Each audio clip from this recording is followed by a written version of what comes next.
In this lecture, we're going to start off by talking about the cons of EMDR therapy. There are very few negative aspects to using EMDR.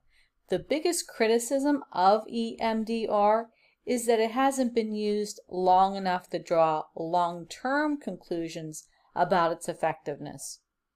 The other con is that researchers aren't 100% sure why it works.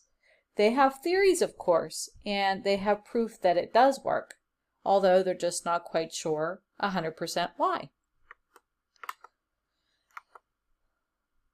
So what are the physical benefits of EMDR?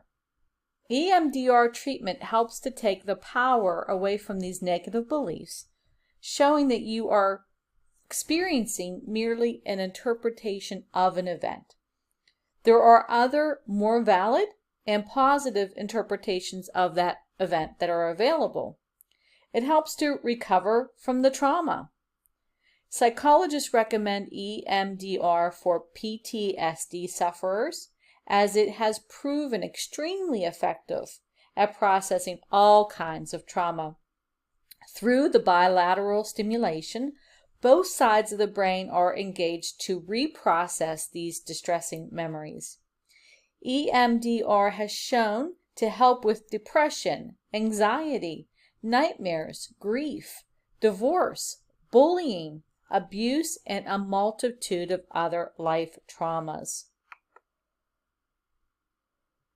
Also, there's a fast track to results.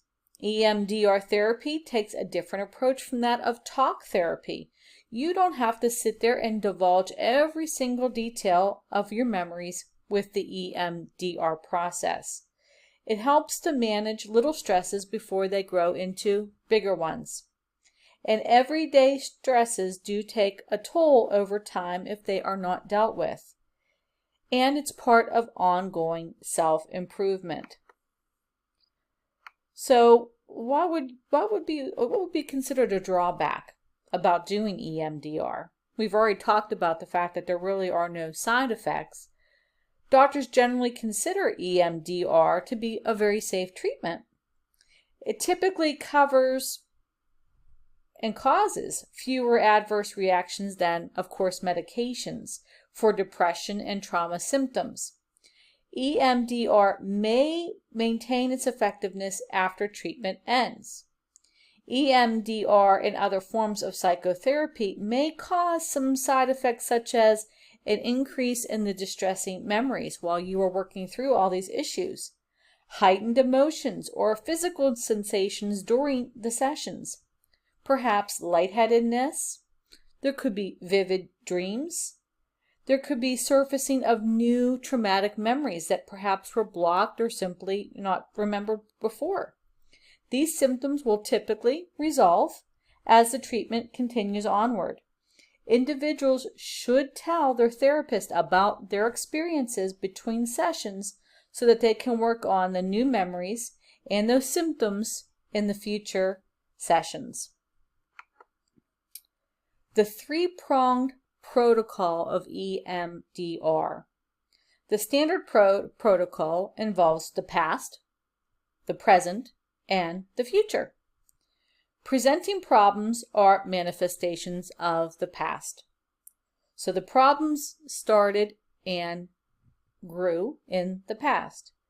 The present experiences, which are the triggers, still contain maladaptive information that are the targets for the reprocessing in the therapy. There is future templates that are developed and encoded in the memory to meet life demands for the future. So there's a preparation in the therapy for the patient's future. And there can be a replacing of long-held beliefs that were negative and don't serve the patient. There are some highlights of the beliefs of EMDR. The myths include the EMDR is a new therapy, which is not true. EMDR is not research-based, again, not true. The third myth is that EMDR is just wagging your finger back and forth in front of a client. Absolutely not true.